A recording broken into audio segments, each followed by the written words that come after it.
মানুষের জীবন নদীর মতো বহমান। নদীর এপার ভাঙে, ওপার ভাঙে, কিন্তু নদী বহতা বন্ধ হয় না।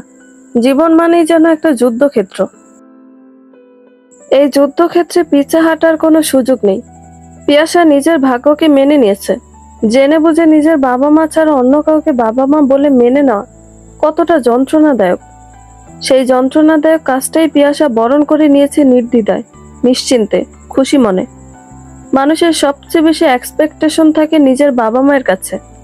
সেখানে তার নিজের বাবা মাই তো তাকে অনাকাঙ্ক্ষিত ভেবে ছেড়ে চলে গেছে নিজ নিজ সুখের সন্ধানে। পিয়াসাই ছিল তাদের গলার কাটা।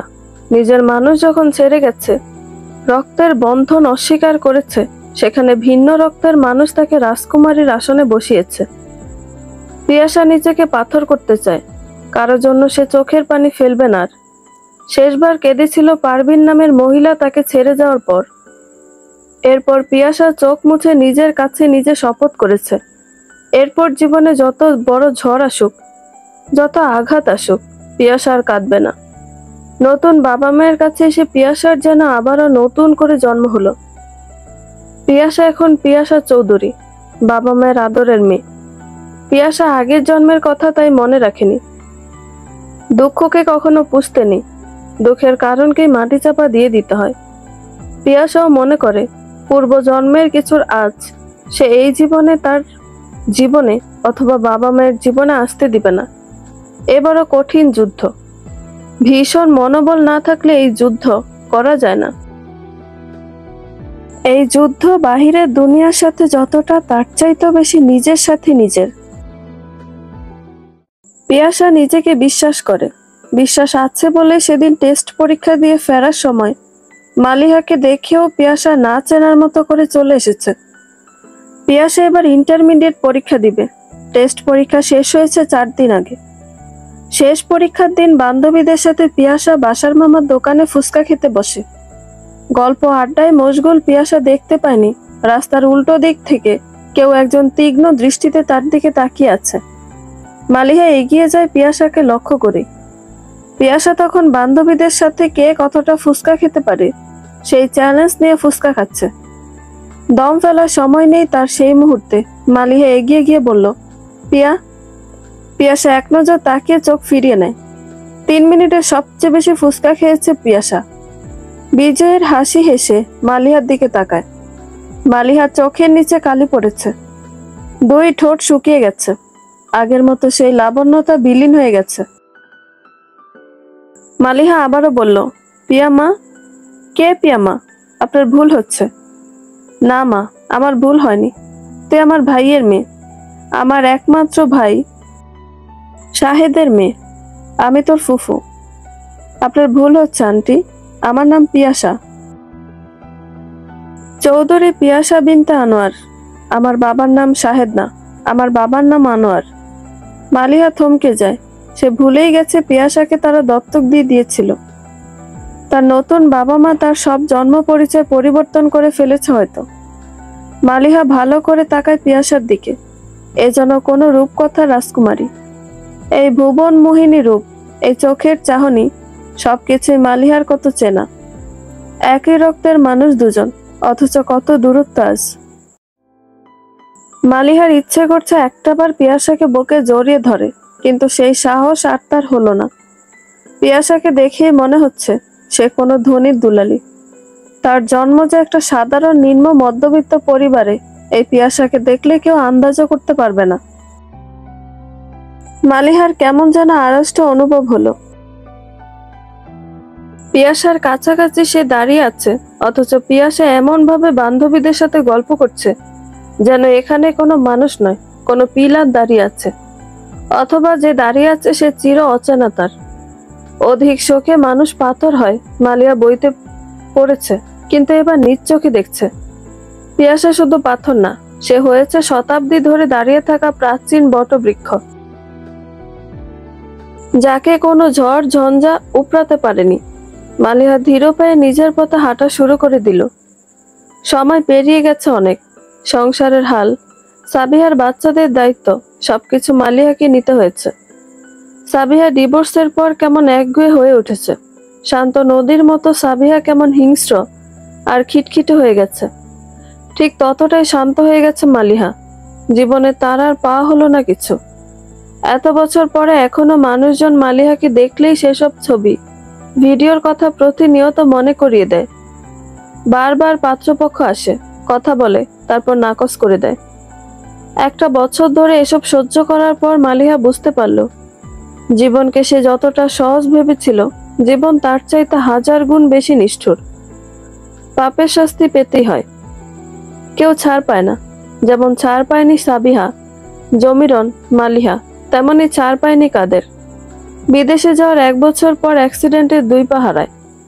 দেশে ফিরে যখন সাবিহাকে আবারও ফিরিয়ে নিতে চাইল, সাবিহা তখন একেবারে বেঁকে বসলো। মালিহা একটা জুতার ফ্যাক্টরিতে কাজ করে। সংসার পুরোটা এখন মালিহার কাঁধে। মাঝে মাঝে ইচ্ছে করে সব ছেড়ে পালিয়ে যেতে। এত অপমান, লাঞ্ছনা নিতে পারছে না মালিহা। কিন্তু জীবন থেকে পালানোর উপায় তার জানা নেই। পিয়াসা নিজের রুমে বসে গুনগুন করে গান গাইছে। মা এখনো স্কুল থেকে ফেরেনি। মা এখন head mistress. Anwar Chowdhury chamber থেকে ফিরে এলেন বিকেলে। বাবাকে দেখে পিয়াসা 1 গ্লাস বরফ শীতল পানি নিয়ে এগিয়ে গেল। আনোয়ার চৌধুরী সোফায় গায়ে এলিয়ে দিয়ে বসে বলল, আমাদের একটা ইনভাইটেশন আছে রে বাবা, আগামীকাল ঢাকায় যেতে হবে। পিয়াসা বাবার পাশে বসে বলল, কি জন্য বাবা? তো সিরাজ আঙ্কেল আছেন না, ওনার বড় মেয়ে বৈশাখীর বিয়ে, আমাদের দাওয়াত করেছেন। পিয়াসার বুক কেঁপে ওঠে। সেই বাড়িতে যাবে আবারও? হুট করে পিয়াসার গলা শুকিয়ে যায়। লজ্জায় ইচ্ছা করে মাটির সাথে মিশে যেতে। লম্বা সেই ছেলেটার মুখোমুখি হবে কিভাবে পিয়াসা? মেয়ের পাংশুটে মুখের দিকে তাকিয়ে আনোয়ার চৌধুরী বললেন, কি হয়েছে বাবা, কোনো অসুবিধা?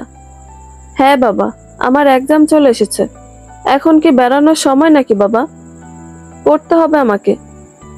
সবসময় এত পড়তে হবে না বাবা। বইয়ে মুখ গুজে থেকে জীবনকে উপভোগ করবি না, তা তো হবে না। পড়ালেখার পাশাপাশি জীবনের সব সুখ উপভোগ করতে হবে। বিয়ে, দাওয়াত, এসব সামাজিকতা পালন করতে হয় আমাদের বাবা। আমরা মানুষ, মানুষ সামাজিক জীব। দেখিস না, পশুদের মধ্যে কোনো সামাজিকতা নেই। মানুষ হওয়ার অনেক যন্ত্রণা, বুঝলি? পিয়াসা কিছু বলল না। একটা গাঢ় অস্বস্তি মতে তার মন ছেয়ে গেল। শারমিন এসে যখন শুনলো রজনীর মেয়ের বিয়ের দাওয়াত, তখন নিজেই মেয়েকে তাড়া দিল লাগেজ গুছিয়ে নেওয়ার জন্য। পিয়াসার কিছুতেই যেতে ইচ্ছে করছে না, কিন্তু না গিয়ে উপায় নেই এবার। এত বছর আর ওই বাড়িতে যাওয়া হয়নি। শারমিন নিজেই যায়নি। রজনী এসেছিল কয়েকবার, কিন্তু নিজও বান্ধবীকে যেতে বলেনি। মহুয়া বেগমের সেদিনের রূঢ় ব্যবহার শারমিনের বুঝতে অসুবিধা হয়নি। তার কারণে রজনীর সংসারে অশান্তি হোক শারমিন চায়নি, কিন্তু এখন যখন মেয়ের বিয়ে, তখন যেতেই হচ্ছে। ভোর রাতে নিজেদের গাড়ি নিয়ে বের হলো আনোয়ার চৌধুরী স্ত্রী কন্যাকে নিয়ে। আজকে বৈশাখীর গায়ে হলুদ। রজনীদের বাড়িতে পৌঁছাতে পৌঁছাতে সকাল 7টা বেজে গেল। পিয়াসা গাড়ি থেকে নেমে দাঁড়ায়। 5 বছর পর আবারও এসেছে। এই বাড়িটা এখনো আগের মতো আছে। সেই প্রথমবারের মতো এবারও পিঙ্কি ছুটে এসে পিয়াসাকে জড়িয়ে ধরে। আশার ছাদে ফুলের মালা লাগাচ্ছিল। সেই প্রথমবারের মতো এবারও আশা ছাদে দাঁড়িয়ে পিয়াসাকে দেখল। পিয়াসাকে দেখে আশারের খুব হাসি পেল। পিয়াসা এদিক ওদিক তাকিয়ে ছাদের দিকে তাকাতেই দেখে আশার তার দিকে তাকিয়ে আছে। আশারের দিকে তাকাতেই পিয়াসার বুক ধরফর করে উঠল। বিপদগ্রস্ত হরিণীর মতো লাফিয়ে ভেতরে ঢুকে গেল পিয়াসা। আশার হেসে ফেলল পিয়াসাকে পালাতে দেখে। একটা অ্যাক্সিডেন্টকে মেয়েটা এত দিন ধরে মনে রেখেছে। সন্ধ্যায় গায়ে হলুদের সময় মেয়েরা সবাই সবুজ রঙের লেহেঙ্গা পরবে বলে সিদ্ধান্ত নিল। পিয়াসা সেই যে শেষবার লেহেঙ্গা পরে এ বাড়িতে বেড়াতে এসেছিল, তারপর আর লেহেঙ্গা পরেনি। এই জন্মের মতো আর কখনো লেহেঙ্গা পরবে না সে। আজকেও সবাই মিলে যখন পিয়াসাকে জোরাজোরি করতে লাগলো, পিয়াসা কিছুতেই রাজি হলো না। সবার মাঝে পিয়াসাই একা 3 পিস পরেছিল। আশা নিজের ক্যামেরা দিয়ে ছবি তুলছিল। এতগুলো মেয়ের ভিড়ে পিয়াসাকে আলাদা করে চোখে পড়ছে। মেয়েটা এত ভয় পাচ্ছে কেন? আশারের মুখোমুখি চোখে কিছুতেই হচ্ছে না। পুরো বাড়ি ঝলমল করছে মরিচবাতির আলোতে। বিসমিল্লাহ খানের সানাই সেই সাথে যেন অন্যরকম আমেজ এনে দিচ্ছে। সানাইয়ের সুর যেন কোনো অপার্থিব জগৎ থেকে ভেসে আসছে। প্রতিটি সুর যেন কোনো এক অজানা গল্প বলে যায়। বুকের ভেতর খুব গভীরে গিয়ে কেমন এক অন্যরকম অনুভূতির জন্ম দেয়। প্রভাত কিরণের মতো কেমন আধুরে মোলায়েম একটা অনুভূতি, অথচ বুকের খুব গভীরে গিয়ে কেমন বিষাদে আচ্ছাদিত করে দিচ্ছে পিয়াসাকে। আনন্দ বিষাদের গল্প মিশে আছে যেন প্রতিটি সুরে। পিয়াসা মুগ্ধ হয়ে সানাইয়ের সুর শুনছে। এরকম সুর পিয়াসা এর আগে শোনেনি। এ যেন পিয়াসাকে দুমড়ে মুচড়ে শেষ করে দিচ্ছে, অথচ নেশার মতো শুনতে ইচ্ছে করছে। সিরাজুল ইসলাম ব্যান্ড পার্টিও এনেছেন। বর আসবে তখন ব্যান্ড পার্টি ব্যান্ড বাজাবে। নির্জন এক প্লেট তেহারি নিয়ে পিয়াসার দিকে এগিয়ে এলো। নির্জনকে আসার পর থেকে এই প্রথম দেখেছে পিয়াসা। একেবারে আগের মতো আছে নির্জন। সবুজ পাঞ্জাবি পরনে ছেলেদের সবার। নির্জন তেহারির প্লেটটা পিয়াসার হাতে দিয়ে বলল, সবাই খাচ্ছে, তুমি না খেয়ে বসে আছো যে? পিয়াসা সানাই শুনতে এতটাই মগ্ন ছিল যে আশেপাশের কোনো কিছুই পিয়াসার কানে যায়নি, চোখে পড়েনি। পিয়াসা অন্য জগতের মায়ায় ডুবেছিল এতক্ষণ। নির্জনের কথায় পিয়াসার হুঁশ এলো।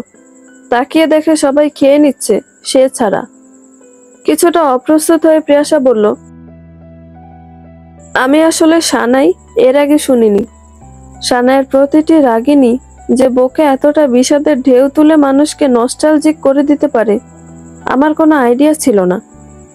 নির্জন হেসে বলল, হ্যাঁ, আমিও খেয়াল করলাম। তুমি কেমন ঘোরাচ্ছন্ন হয়ে বসে আছো, তাই তোমার জন্য খাবার নিয়ে এলাম। আচ্ছা, খেয়ে নাও। পিয়াসা কৃতজ্ঞতা স্বীকার করে খেতে বসলো। আশা নির্জনকে বলল, পিয়াসাকে দিয়ে এসেছিস? নির্জন বলল, হ্যাঁ, দিয়েছি। আশার দূর থেকে তাকায় পিয়াসার দিকে। এই মেয়েটা তাকে ভয় পাচ্ছে অথবা লজ্জা পাচ্ছে, অথচ আশা সেসবের কিছুই মনে রাখেনি। তবুও পিয়াসা যেহেতু লজ্জা পাচ্ছে, লুকিয়ে থাকতে চাইছে, তাই আশা নিজেই ঠিক করলো সে নিজেই আড়ালে থাকবে পিয়াসার থেকে। নয়তো মেয়েটা একটু আনন্দ উপভোগ করতে পারবে না। বিয়েতে এসেও যদি তাকে বন্দী হয়ে থাকতে হয় রুমে, তাহলে আর বিয়ের মজা কি উপভোগ করলো? এজন্য আশার পিয়াসাকে কেমন মোহগ্রস্ত হয়ে বসে থাকতে দেখে নির্জনকে দিয়ে খাবার পাঠিয়ে দিল। নির্জন আশারের দিকে তাকিয়ে বলল, কি রে ভাই, এরকম লুকিয়ে লুকিয়ে দেখছিস যে, কাহিনী কি? কাহিনীর কিছু নেই, ও আমাদের গেস্ট, সবার চাইতে একটু বেশি স্পেশালও, এজন্য দেখছি। তাছাড়া কে খায়নি, তার দেখাশোনা করার দায়িত্ব আমাদের। মিনি মীরাকে বলল, আপা দেখলি? নির্জন ভাইয়ের কাণ্ড দেখলি?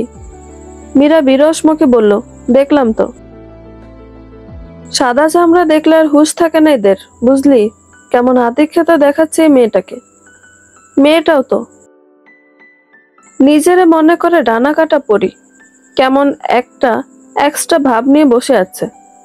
মীরার ভালো লাগছে না পিয়াসাকে দেখে। মেয়েটা কেমন নিরিবিলি শান্ত হয়ে বসে আছে, অথচ তার বসার স্টাইলের মধ্যে একটা আভিজাত্য আছে। মীরা নিজের দিকে তাকায়। ভারী কাজের লেহেঙ্গা পরেছে সে, আর পিয়াসা পরেছে একটা সিম্পল হলুদ জর্জেট থ্রি পিস, চুলগুলো ফ্রেঞ্চ বেনি করা, দুইখানে বড় একজোড়া কুন্দনের বড় ঝুমকা। মীরা নিজের দিকে তাকায়। হঠাৎ করে মীরার কনফিডেন্স লেভেল ডাউন হয়ে যায় যেন। সে গায়ে হলুদের ফ্লাওয়ার জুয়েলারি পরেছে, কানে গলায় হাতে চুড়ি, মাথায় টায়রা, ঝাপটা, অনেক কিছু পরেছে। মীরার মনে হলো তাকে বোধহয় ক্লাউনের মতো লাগছে। হঠাৎ করেই মীরার মনে পড়ল সন্ধ্যার কথা। অপমানে মীরার মুখটা নিচু হয়ে গেল। মীরা আজকে ভারী মেকআপ করেছে, গালে ইচ্ছে মতো ব্লাশন দিয়েছে। ব্লাশ দিতে মীরার ভীষণ ভালো লাগে। ছাদে ওঠার পথে আশার দেখে বলল, কিরে, তোর গালে কি হয়েছে? মীরা না বুঝে বলল, কোথায়? তোরা তো থাপড়াইছে কে? থাপড়ায় গাল লাল করে দিছে কে এভাবে? মীরা লজ্জা পেয়ে বলল, কি বলেন এসব? আমাকে থাপড়াবে কে? মেকআপ করেছি। ভাই রে, যেসব মেকআপ করছস মনে হইতেছে আলিফ লাইলার মালেকা হামিরা। পিয়াসারে দেখছস কত সিম্পল সাজছে, কবে যে তোদের রুচি চেঞ্জ হবে। মীরা উঠে এলো ছাদ থেকে। আষাঢ়ের বলা কথাগুলো তখন পাত্তা দেয়নি। এখন মনে হচ্ছে তাকে সত্যি খারাপ লাগছে দেখতে। রুমে এসে দেখে নীরা আপা মুখে ফাউন্ডেশন দিচ্ছে। মীরাকে দেখে বলল, শোন, আরো সুন্দর করে সেজে নে। ছেলেদের বাড়ি থেকে হলুদ দিতে আসবে আপাকে, অনেক ছেলেরা আসবে। মীরা আপার কথা শুনে ভাবলো, দূর, আষাঢ়ের কথা শুনে নিজের সাজ নষ্ট করবে কেন? কত ছেলেরা আসবে। বৈশাখী আপার বিয়ে হচ্ছে বিসিএস ক্যাডার পাত্রের সাথে, পাত্র ফরেন ক্যাডার। ওর শ্বশুর বাড়ির সবাই অনেক উঁচু মহলের লোক। ওদের কাউকে পটাতে পারলেই কেল্লা ফতে। মায়ের কথা মতো আষাঢ়ের পিছনে পড়ে আর কত অপমানিত হবে। মীরা মিনিকেও ডেকে আনলো। মিনির ইচ্ছে করলো না সাজতে, সে নির্জনকে পছন্দ করে। মায়ের কথাতেই প্রথমে আগ্রহী হয়েছিল, কিন্তু আস্তে আস্তে কেন জানি নির্জনের প্রতি দুর্বল হয়ে যাচ্ছে আরো বেশি। নীরা বলল, আরে গাধি, হাদারাম কোথাকার, বুঝতেছিস না কেন? নির্জন তো আছেই হাতে। এর চাইতে ভালো অপশন যদি পেয়ে যাস তাহলে অসুবিধা কোথায়? মা খুশি হবে দেখিস। মিনি বলল, না আপা, আমার বেটার অপশন লাগবে না। আমি নির্জনকে ভালোবাসি, ওকে হলেই হবে। মীরা বলল, বাদ দে তো আপা, ওর মাথায় যেটা ঢুকেছে ও সেটা নিয়ে থাক। সবে তো ইন্টারে পড়ছে, বুঝবে আরো কিছুদিন পরে। কিছুক্ষণ পর নীরা আর মীরা যখন সেজে বের হলো, আষাঢ়ের বিলে চমকে গেল। এরা এসব কি সেজেছে? শরীরের প্রতিটি অঙ্গে কৃত্রিমতা, নিজস্বতা কিছুই নেই। এদের ফ্যাশন সেন্স এত জঘন্য কেন? এজন্যই লোকে বলে চকচক করলেই শোনা হয় না। পাত্রপক্ষ থেকে মেহমান এলো 10টার দিকে। 2 মাইক্রো মেহমান এলো। খাওয়া দাওয়ার পর ছাদে সবাই মিলে ঠিক করলো ছাদে সবাই মিলে কাপল ডান্স করবে। পিঙ্কি পিয়াসাকে বলল, এই পিয়াসা, তুই আশার ভাইয়ের পার্টনার। আশার ভাইয়ের পার্টনার আমরা কেউই হব না। বাবা রে, সারাক্ষণ সবাইকে যে হুমকি ধামকি দেয়, ওর ধারে কাছেও কেউ নেই। পিয়াসাকে শারমিন নাচ শিখিয়েছে। বাড়িতে সে প্রায় সময়ই ছাদে বৃষ্টি এলে নাচ করে। বৃষ্টি এলে পিয়াসার মন ময়ূরের মতো হয়ে যায়।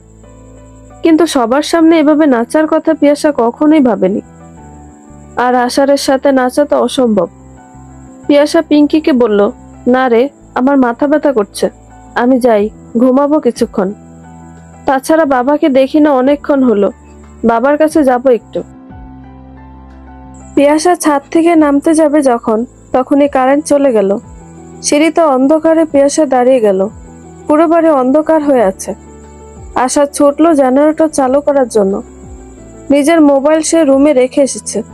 এই বাড়ির প্রতিটি কোণ আষাঢ়ের মুখস্থ, তাই আলোই হোক বা অন্ধকার, আষাঢ়ে তা তো অসুবিধা নেই।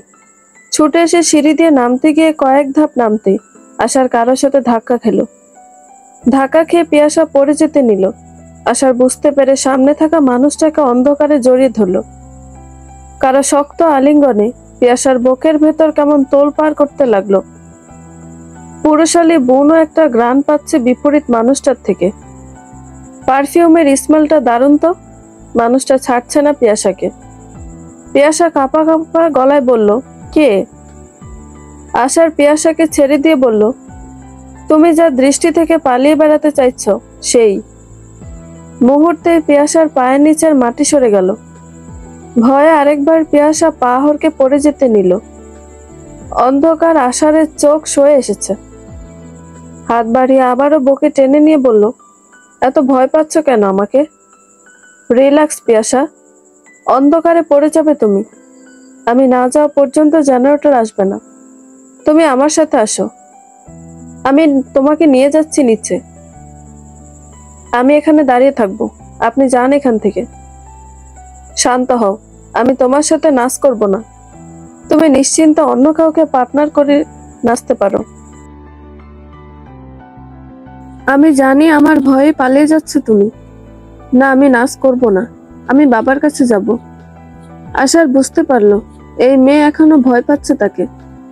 একে এখানে অন্ধকারে রেখে যেতেও পারছে না আশার। অন্ধকারে আবার কে নেমে আসে আর ধাক্কা খায়। কিংবা অন্ধকারে কেউ যদি খারাপ ব্যবহার করে। পিয়াসার অনুমতি না নিয়ে পিয়াসাকে কোলে তুলে নিল আশার। ভয়ে পিয়াসা চিৎকার করে উঠল।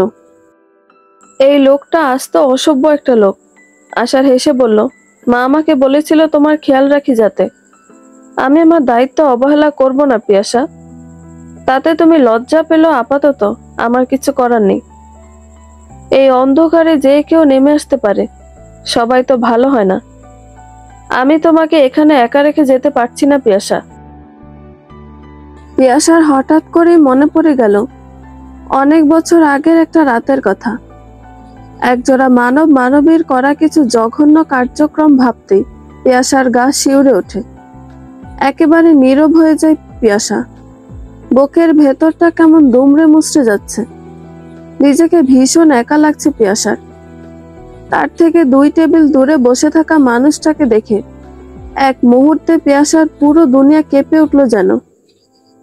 পারভিন বসে আছে সাদেক আলীর সাথে। পিয়াসার নিঃশ্বাস বন্ধ হয়ে আসছে। এদিক ওদিক তাকিয়ে পিয়াসা মাকে খুঁজতে লাগলো। এখানে সে থাকবে না আর। বুকের ভেতর যেন সাইক্লোন। এত যন্ত্রণা হচ্ছে কেন?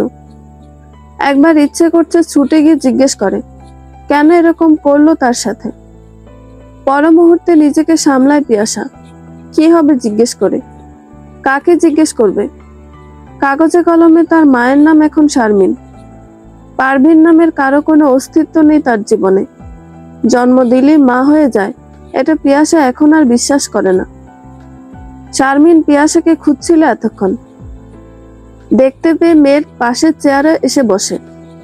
পিয়াসার শুকনো মুখের দিকে তাকিয়ে বলল, কি হয়েছে মা? পিয়াসা শারমিনকে জড়িয়ে ধরে বলল, আমার ভালো লাগছে না মা। আমার কেমন দম বন্ধ লাগছে। তুমি আমাকে শক্ত করে জড়িয়ে ধরো। শারমিন মেয়ের অস্থিরতা দেখে দুশ্চিন্তায় পড়ে যায়। মেয়ে এত ঘাবড়ে আছে কেন? মেয়েকে শক্ত করে ধরে রাখবে শারমিন। পিয়াসা কাঁদছে না, কিন্তু তার চোখ জ্বলে যাচ্ছে তবুও। পারভিনের কোলে বছর 3 একটা বাচ্চা ছেলে। পারভিন ছেলেকে জড়িয়ে ধরে বসে আছে। পিয়াসার চোখ বন্ধ করে ফেলে। সে কেন এত অবহেলিত ছিল তাহলে? নাকি মেয়ে বলে তাকে ফেলে চলে যেতে 2 বার ভাবেনি? নার্গিস একবার পিয়াসাকে দেখছে, আবার দূরে বসে থাকা পারভিনকে দেখছে। কি আশ্চর্য, এই মেয়েটার মা হচ্ছে শারমিন, অথচ এই মেয়ের চেহারা পুরোপুরি দূরের ওই টেবিলের মহিলার সাথে মিলে যাচ্ছে। অবাক হয়ে নার্গিস শারমিনকে বলল, আপা দেখেন, আপনার মেয়েটার সাথে ওই টেবিলে বসা মহিলার চেহারার সাথে অনেক মিল, তাই না? শারমিন তাকায়। এক মুহূর্তের জন্য শারমিনের মনে হলো সে ভুল দেখছে। পারভিন এখানে, এজন্যই কি তার মেয়েটা এরকম ঘাবড়ে আছে? নার্গিসের দিকে তাকিয়ে বিব্রত সুরে বলল, এরকম কাকতালীয় কত ঘটনাই তো ঘটে দুনিয়ায়। নার্গিস চলে গেল কথা না বাড়িয়ে। শারমিন পিয়াসার চুলে বিলি কেটে বলল, যাবি মায়ের সাথে দেখা করতে? শারমিন খেয়াল করলো এই কথাটা বলতে গিয়ে তার বুকটা যেন ভেঙে যাচ্ছে যন্ত্রণায়। নিঃশ্বাস যেন বন্ধ হয়ে আসছে। পিয়াসা গভীর শ্বাস নিয়ে বলল, আমি আমার মায়ের কাছেই তো আছি। আমার আর কোনো মা নেই। মা তো একজনই হয়। শারমিনের বুকের পাথর নেমে গেল। আমি ভেতরে যাব মা, আমার ভালো লাগছে না। পিঙ্কির সাথে শারমিন পিয়াসাকে ভেতরে পাঠিয়ে দিল। পিয়াসা চলে যাবার পর শারমিন উঠে দাঁড়ায়। পারভিনের সাথে কথা বলতে হবে তার। কেন মেয়েকে এরকম পরিস্থিতিতে ফেলে চলে গেল তা জানতে হবে। পারভিন 3 বছরের ছেলে পিয়াসকে ঘুম পাড়াচ্ছিল কোলে নিয়ে। হঠাৎ করেই শারমিন ম্যাডামকে দেখে পারভিন কেমন চমকে ওঠে। সাদেক আলী বসে কথা বলছে ফোনে। স্বামীকে ইশারা করে পারভিন উঠে দাঁড়ায়। যে জীবনের মায়া ত্যাগ করে এসেছে পারভিন, সেই অতীত এসে তার সামনে দাঁড়াবে কখনো কি ভেবেছে সে? শারমিন ম্যাডাম এখানে কোথা থেকে এলো? লোকে ঠিক বলে পৃথিবীটা গোল, কখনো না কখনো দেখা হয়ে যায়। অতীত বর্তমানের দোলায় পারভিনের মন দুলতে থাকে। যে অভিশপ্ত জীবন পার করে এসেছে সে, সেই জীবনের কোনো ছায়া নিজের উপর আসতে দিতে চায়নি। শুধু বুকের এক কোণে ছোট্ট পিয়াসার জন্য যন্ত্রণার আগুন জ্বলতে থাকতো দাউ দাউ করে। 5 বছর। 5 বছরে কত কিছু বদলেছে, শুধু ঘুমন্ত পিয়াসার পবিত্র মুখটা বদলায়নি মানুষ পর থেকে। পারভিনের হাত ধরে শারমিন বলল, কেন এরকম করেছিল? পারভিন ঢুকরে কেঁদে ওঠে। মাস্টারের ভাত কই? পারভিন রান্নাঘরে রান্না করছে। জমিরনের তারা শুনে বলল, রান্না শেষ আম্মা, এই তো দিচ্ছি খেতে। আজকে শুক্রবার, সাদেক আলী বাড়িতেই আছেন। সাদেক আলী মালিহার কলেজের স্যার, এই বাড়িতে লজিং থাকছে। কোন এক অজানা কারণে রাগ করে বাড়ি থেকে চলে এসেছে। জমিরন দীর্ঘদিন ধরে ছক কষছে, কোনো মতে যদি মালিহাকে এই ছেলের কাছে বিয়ে দিতে পারে। আশেপাশে সবাইকে জানিয়ে রেখেছে এই স্যারের সাথেই মালিহার বিয়ে হবে। জানালা দিয়ে সাদেক আলী বাহিরের দিকে তাকায়। সে যে রুমে থাকে সেখান থেকে রান্নাঘর আর পুকুর ঘাট পুরোপুরি দেখা যায়। দিনের বেশিরভাগ সময় জানালায় পর্দা দেওয়া থাকে তাই। পারভিন গুনগুন করে গান গাইছে। একটা বই হাতে নিয়ে সাদেক সেদিকে কান পাতে। পারভিন গুনগুন করে গাইছে। সাদেক আলী জানালার পর্দা একটু ফাঁক করে বাহিরে তাকায়। রান্নাঘরের খুঁটিতে হেলান দিয়ে পারভিন গান গাইছে। গানের গলা ভীষণ সুন্দর না হলেও ভীষণ দরদ দিয়ে গাওয়ায় শুনতে ভীষণ ভালো লাগছে। একেবারে বুকের ভেতর এসে তীক্ষ্ণ ফলার মতো বিচ্ছে। সাদেক হারিয়ে যায় নিজের অতীত স্মৃতিতে। ভালোবেসে বিয়ে করেছিল নিজের চাচাতো বোনকে, কিন্তু ধরে রাখতে পারেনি। বাবা চাচার মধ্যকার দ্বন্দ্বের অবসান হবে ভেবে দুজনে বিয়ে করে নিল, অথচ সে আগুনে যেন ঘি ঢেলে দিল তাদের বিয়ে। 1 মাসের মাথায় ডিভোর্স দিতে হলো। সাদেকের বাবা আবেদ আলী এক কথার মানুষ। সাদেক যদি কবিতাকে তালাক না দেয় তাহলে তিনি গলায় দড়ি দিবেন। যে ভাই তার সব টাকা আত্মসাৎ করেছে তার মেয়েকে কিছুতেই ঘরে তুলবেন না। পুরো পরিবারের কেউ সাদেকের পাশে ছিল না। সাদেক ভাবল, যাই হয়ে যাক, কবিতাকে সে ছাড়বে না। কিন্তু সাদেককে অবাক করে দিয়ে কবিতাই বলল সে আর এই সম্পর্কে থাকতে চায় না। তার বাবা তার জন্য ভালো পাত্র দেখেছেন। পাত্র ইউকেতে সেটেল। এই সম্পর্কের কোনো পরিণতি নেই, কখনো কেউ মানবে না। কবিতা এরকম অনিশ্চিত জীবন মানতে পারবে না। যতটা ঝামেলা করে দুজন বিয়ে করেছিল ঠিক ততটাই সহজে দুজনের ছাড়াছাড়ি হয়ে যায়। বাবা মা আত্মীয় স্বজন সবার উপর রাগ করে সাদেক বাড়ি থেকে বের হয়ে আসে। কবিতার বিয়ে হয়েছে, একটা মেয়েও হয়েছে, স্বামীর সাথে দেশের বাইরে আছে। সাদেক ভেবেছিল সে বুঝি বাঁচতেই পারবে না কবিতাকে ছাড়া, অথচ একটা সময় বুঝতে পারল কেউ কারো অভাবে মরে যায় না। সে দিব্যি বেঁচে আছে। কবিতার কথা মনে পড়লে ঘৃণায় রিরি করে উঠে পুরো দেহ মন। আজকে পারভিনের গাওয়া গানটা যেন সাদেককে তার অতীতে নিয়ে যায়। কবিতা নিজে এগিয়ে এসেছিল তাদের এই সম্পর্কে, আবার নিজেই ছেড়ে গেল। সাদেক আনমনা হয়ে তাকিয়ে থাকে।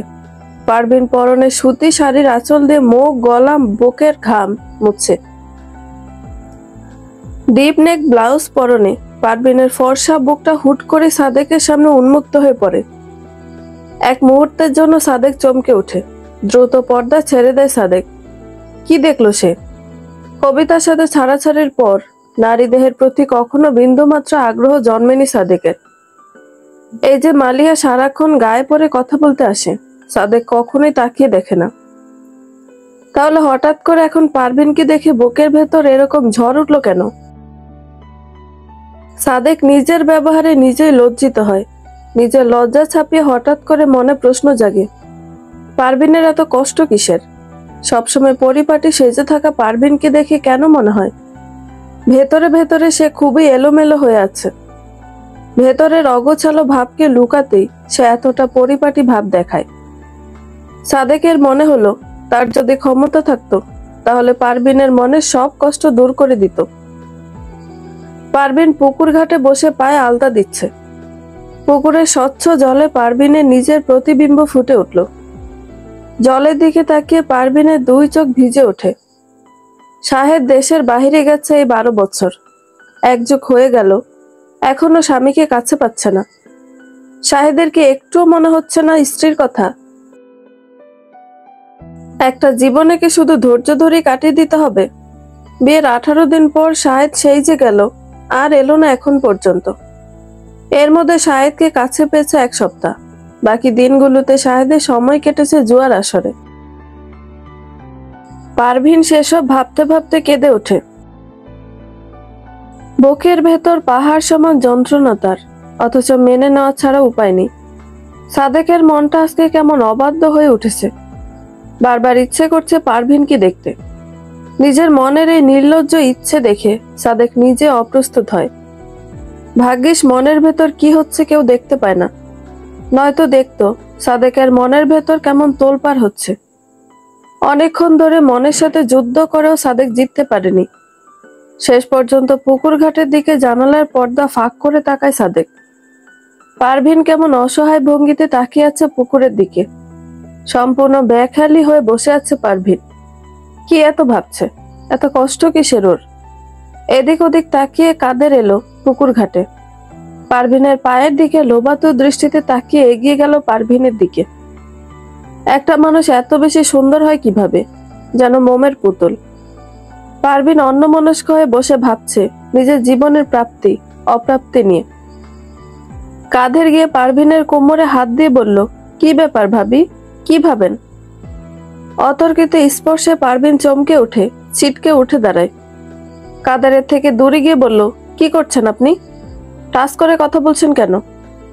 কাদের গলা নিচু করে বলল, একটা ফুল গাছ দিন দিন শুকায় যাইতেছে, আমার তো দায়িত্ব তার গোড়ায় জল ঢালা। পারভিন তীক্ষ্ণ দৃষ্টিতে তাকিয়ে বলল, মালিয়া পাইছেন আমারে? যেভাবে মাঝরাতে মালিয়ার ঘরে ঢুকে যান, ভাবছেন তেমন সব? সবাইরে এক পাল্লায় মাপতে যাবেন না। জেনেও সব চুপ করে আছি। নিজেরা পাপ করতেছেন, নিজেরা হিসাব দিবেন। আমার সাথে বেচাল করতে আসবেন তো পুরো গ্রাম জানবে আপনাদের কুকীর্তি। কাদেরের চোয়াল শক্ত হলো। এ তাহলে সব বুঝে গেছে।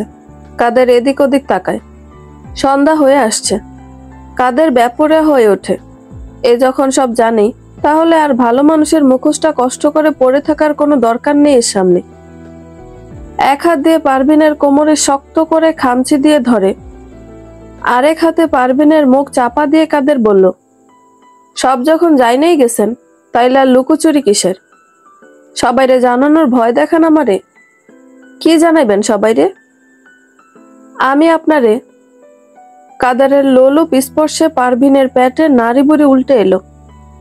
কাদের কথা শেষ করতে পারে না, তার আগেই শুনতে পেল ঘরের দরজা খোলা শব্দ হচ্ছে। বাড়ির মাস্টার সাদেক আলী মালিহাকে ডাকতে ডাকতে এদিকে আসছে সম্ভবত। লাফিয়ে সিঁড়ি বেয়ে কাদের উঠে যায়। পারভিন বিধ্বস্ত হয়ে দাঁড়িয়ে থাকে। একটু আগে যা হলো তা কখনো পারভিনের কল্পনাতেও ছিল না। সাদেক স্যার যদি মালিহাকে না ডাকতে বের হতো, তাহলে আজ পারভিনের কি যে হতো। সাদেক এদিক ওদিক তাকিয়ে মালিহাকে ডেকে ঘরে চলে গেল। নিজের রুমে ঢুকে সাদেকের ভীষণ রাগ হতে লাগলো। কাদেরকে খুন করে ফেলতে ইচ্ছে করছে তার। সে কিছুই করতে পারল না এরকম একটা ঘটনা ঘটতে দেখেও। সাদেকের মনটা বলছিল এটা ঠিক হচ্ছে না, কিছু করা উচিত, কিন্তু তবুও সে পারেনি। কেমন একটা অদ্ভুত অসহায়ত্ব অনুভব হচ্ছিল সাদেকের। কারণ তার কাছে কোনো প্রমাণ নেই। গ্রামের মানুষজন যে তিলকে তাল করে ফেলতে পারে সাদেক জানে। সে হয়তো পারভিনকে বাঁচাতে যেত, কাদের হয়তো রটিয়ে দিত, সে আর পারভিনকে নিয়ে কোনো কুৎসা। সাদেক কিছু করলেই পরিস্থিতি আরো খারাপ হতে পারত। কাদের চলে গেল, কিন্তু সাদেকের মাথার ভেতর তখনও ঝড় চলছে। বারবার নিজের বিবেক তাকে বলছে সে কিছু করতে পারলে হয়তো মানুষটার কষ্টটা একটু কমাতে পারত, কিন্তু কিছুই করেনি তখন। সাদেকের এখন মনে হচ্ছে শুধু ওর সঙ্গেই না, নিজের সঙ্গে অন্যায় করেছে। এই অপরাধবোধ বোধহয় তাকে ছাড়বে না। পারভিন চুপচাপ ঘরে চলে এলো। ঘরে এসে শাহেদকে ইমুতে কল দিল। 1 বার 2 বার 3 বার রিং হচ্ছে, কিন্তু কল রিসিভ হচ্ছে না। পারভিনের বুক ফেটে কান্না আসছে। এত অসহায় কেন সে? প্রতিনিয়ত ভেতর থেকে ভেঙে যাচ্ছে পারভিন। এখানে কোন আযাব সহ্য করছে সে, তা শুধু তার অন্তর্যামী জানেন। একজন স্বামী শুধু একজন মানুষই নন, বরং একজন রক্ষা কবচ। পারভিনের যন্ত্রণা আরো দ্বিগুণ হয়ে যায় শাহেদের সাথে যোগাযোগ করতে না পেরে। শাহেদ শেষ কথা বলেছে আরো 2 সপ্তাহ আগে। কল করে কখনো পারভিনের সাথে দুটো সুখ দুঃখের গল্প করা নয়, শাহেদ কল করে পারভিনকে অশ্রাব্য গালাগাল করার জন্য। পারভিন মনে করে তার জীবনের সবচেয়ে বড় ভুল ছিল মা ভক্ত মায়ের একমাত্র ছেলেকে বিয়ে করা। শাহেদের কাছে ধ্রুব সত্য হচ্ছে জমিরন, সেখানে পারভিন হচ্ছে তাদের বাড়ির বিনা বেতনের কাজের মেয়ে। পারভিনের কষ্টের কথা বলার কোনো জায়গা নেই। কোনো বোন থাকলে বোনের সাথে বলতো, কিন্তু কোনো বোন নেই তার। মা নিজে তো ভাইদের সংসারে গলগ্রহ হয়ে আছে। পারভিন একটা কথা বলতে গেলে মা আগেই বলে, সংসার এমনই মা, মেনে নে। তবুও তো দুটো ভাত খেতে পাস, ওখান থেকে বের হয়ে গেলে এই ভাতও পাইবি না। পেটের আগুনের চাইতে যন্ত্রণার এই দুনিয়ায় কিচ্ছু নাই। মাইনসে কয়, পেটে দিয়ে পিঠে দিল সয়। পারভিন কার কাছে বলবে তার যন্ত্রণার কথা? সবচেয়ে কষ্ট হয় যখন নিজেকে বোঝাতে থাকে সে যে এটা যতদিন বেঁচে আছে ততদিন সহ্য করতেই হবে। একটা সময় পারভিনের মনে হতে থাকে তার কষ্ট বা অনুভূতিগুলো আজীবনের জন্য নির্ধারিত হয়ে গেছে। পারভিনের ভেতরে এক ধরনের একাকিত্ব গড়ে উঠেছে দিন দিন, যা বাইরে থেকে কেউ বুঝতে পারে না। পিয়াসা এসেছে বাইরে থেকে খেলে।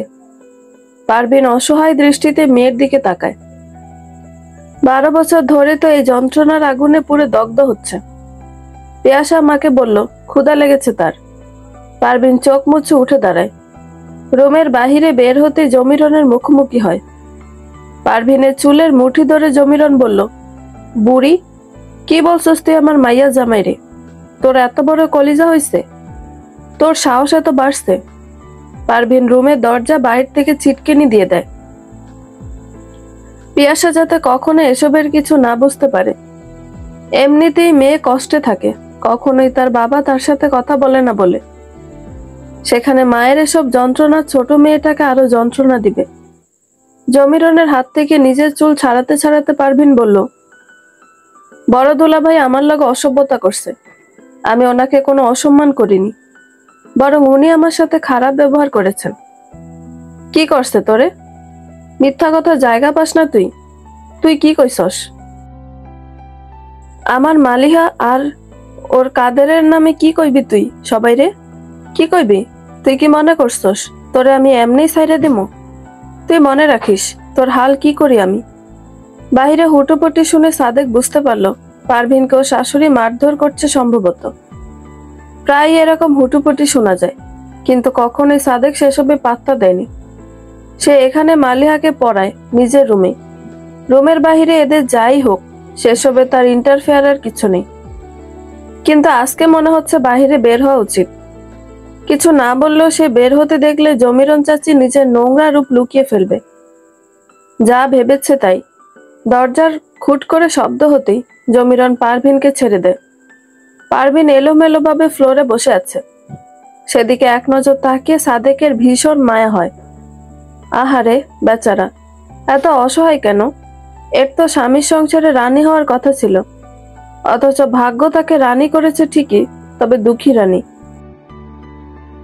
সাদেক বের হয়ে বলল, মালিহা, পড়তে আসো। জমিরন বিগলিত হেসে বলল, স্যার, নাস্তায় কি খাইবেন? সাদেক বলল, আমি কিছু খাবো না চাচ্ছি, খিদে নেই। সাদেক ভেতরে চলে যেতেই জমিরন বলল, একটা কাকপক্ষী কোনো কিছু যদি বুঝতে পারে তাইলে মনে রাখিস তোর আর পিয়াসার অবস্থা আমি কি করি। পারভিন কিছু বলার সাহস পায় না আর। মধ্যরাতে বাহিরে ঝিঝি পোকার একটানা সুর কান ঝালাপালা করে দিচ্ছিল। আকাশে পূর্ণ চাঁদ উঠেছে আজ। চাঁদের আলো পুকুরের পানিতে পড়ে কেমন মায়াবী স্বপ্নের মতো আবহ সৃষ্টি করেছে। শান্ত পুকুরের পানিতে চাঁদের প্রতিচ্ছবি। হালকা বাতাস এসে পারভিনকে ছুঁয়ে যাচ্ছে। এত সুন্দর মায়াবী রাতে মনটা আনচান করে নিজের প্রিয় মানুষটার সান্নিধ্য পাওয়ার জন্য, অথচ এসব কিছু এখন পারভিনকে স্পর্শ করতে পারছে না। একটু আগে শাহেদ কল করেছিল। শাহেদের কল পেয়ে পারভিনের অভিমান যেন পাহাড় সমান হয়ে যায়। পিয়াসা ঘুমাচ্ছে। পারভিন জানে এখন রুমে কথা বললে পিয়াসা জেগে যাবে। নিজেদের মধ্যকার কলহ মেয়ে যাতে না জানে তাই পারভিন রুম থেকে বের হয়ে এলো। সামনে দরজা খুলে পারভিন পুকুর ঘাটে গিয়ে কল রিসিভ করে। রিসিভ করতে ওপাশ থেকে শাহেদের কুৎসিত গালাগালি ভেসে আসে। জমিরন সন্ধ্যাবেলায় ছেলেকে যা বলার বলেছেন। একটু আগে একটা প্রস্টিটিউটের সাথে সময় কাটিয়ে এসেছে শাহেদ। তখন পারভিন কল করেছে। শাহেদের মেজাজ খারাপ হয়ে যায় পারভিনের কল পেয়ে। কিছুক্ষণ পর মা কল করে শাহেদকে নালিশ করে। শাহেদের মাথা আরো গরম হয়ে যায়। শাহেদ 2 বোতল মদ খেয়েছে। মদ খেয়ে সে পারভিনকে কল দিল। এই কাজটা শাহেদের ভীষণ ভালো লাগে। এই দুনিয়া যত গালাগাল, বিকৃত ভাষা সব প্রয়োগ করতে পারে সে। মাতাল হয়ে পারভিনের কিছু গোপন ছবি আছে, সেগুলো দেখে শাহেদ, সাথে বন্ধুদের দেখায়।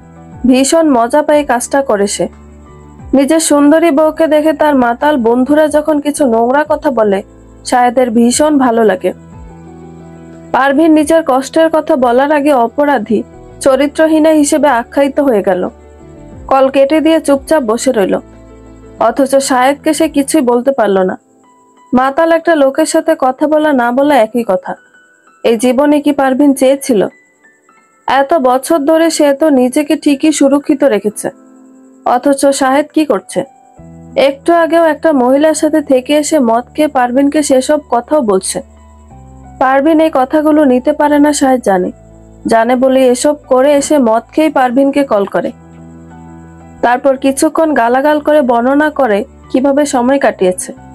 সেই মুহূর্তে পারভিনের ইচ্ছে করে নিজের জীবন নিজের হাতে শেষ করে দিতে। কার জন্য সে অপেক্ষা করছে? কার জন্য সে এত যন্ত্রণা অত্যাচার সহ্য করছে? সাদেক জেগেই ছিল। দরজা খোলার শব্দ শুনে জানালা খুলে বাইরে তাকাতেই দেখলো পারভিন বের হয়েছে। পুকুর ঘাটে বসে পারভিন কোলে মাথা রেখে ব্যাকুল হয়ে কাঁদতে লাগলো। সাদেকের বুকের ভেতর ছিন্ন ভিন্ন হয়ে যাচ্ছে।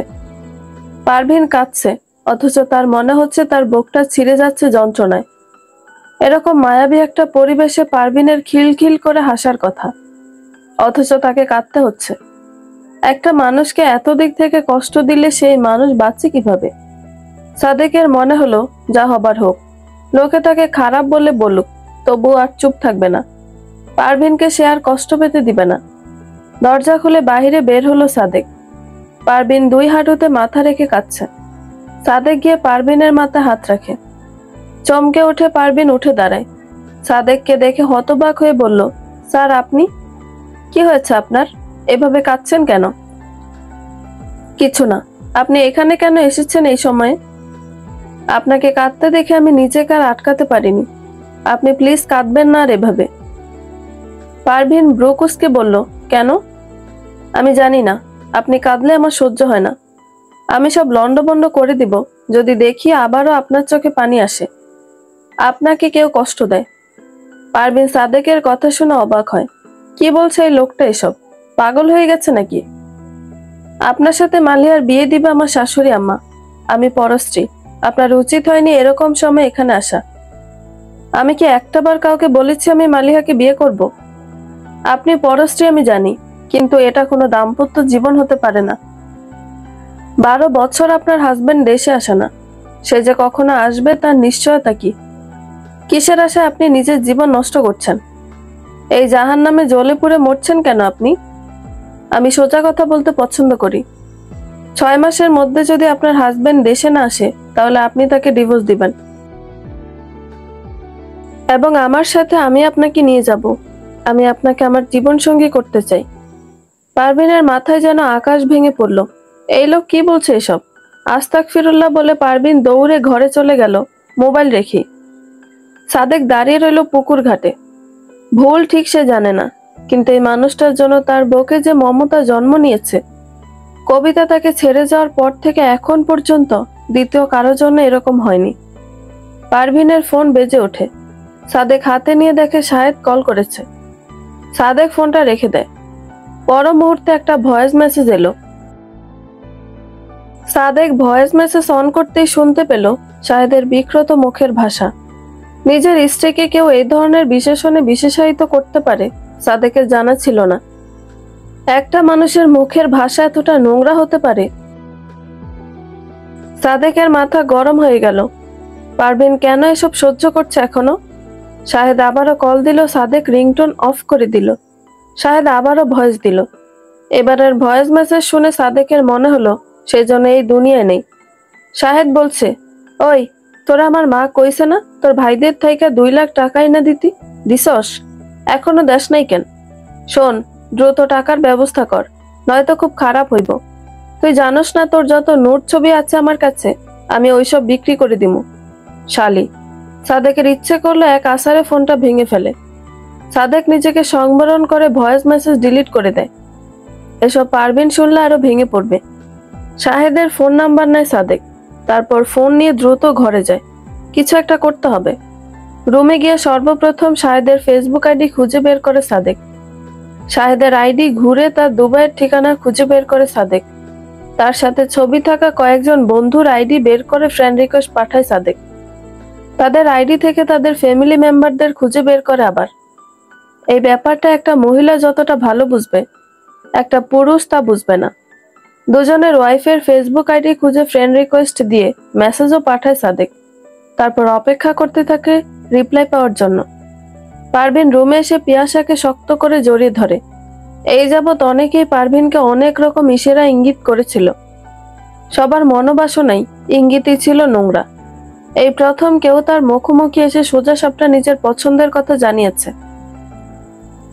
পারভিনের কান্না পায়, যার জন্য সে প্রতিনিয়ত যন্ত্রণার আগুনে পুড়ে শুদ্ধ হচ্ছে, সে কিনা তাকে পাত্তাই দিচ্ছে না।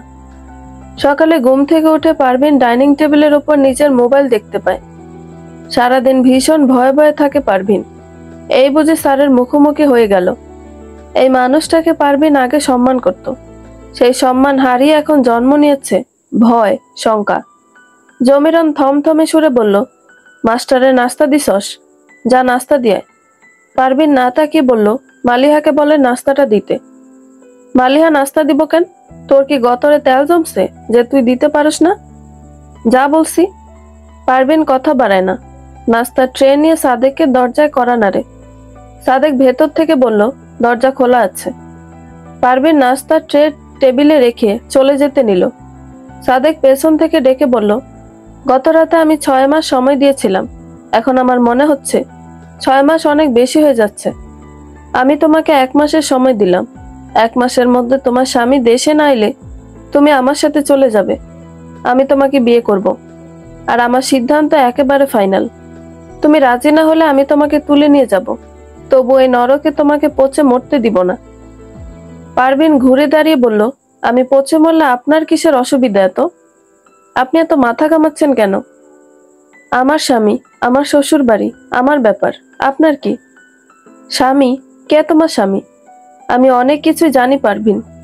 তুমি যাকে স্বামী ভেবে আগুনে পড়ছ, তার কাছে তোমার 1 আনার দামও নেই।